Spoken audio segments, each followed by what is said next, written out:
Bashkimi Demokratik për Integrim kërkon përgjegjësi për mos organizimin e provimit të jurisprudencës në gjuhën shqipe, duke cilësuar situatën si shkelje me elemente të përgjegjësisë penale.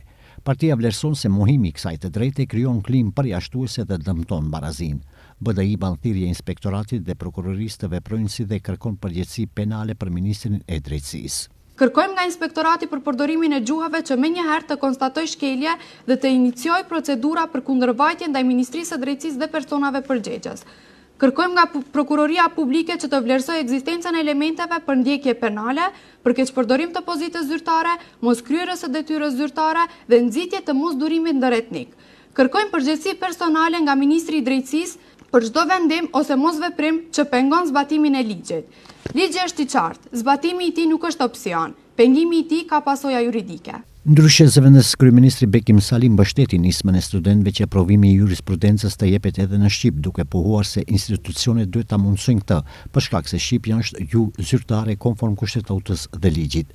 Ministri i Drejtësisë Igor Filkov përmes rrjeteve sociale u kundërpërgjigj se ka përfunduar koha interpretimeve politike të kushtetutës dhe ligjeve, siç tha pas largimit të koalicionit BDI-LSDM nga pushteti. Filkov adresoi kritikat ndaj zëvendës kryeministrit Sali se shteti nuk funksionon në bazë të vlerësimeve personale. Për të shuar zjarrin dhe debatet midis partnerëve të koalicionit të Znamblen, ka ndërhyrë kryeministri Mickoski. Ai pret që ky debat të përfundojë shumë shpejt dhe la hapësirë për zgjidhje ligjore, duke sqaruar se kushtetuta lejon përdorimin e gjuhës shqipe nëpër institucione vetëm nëse është konstatuar me ligj.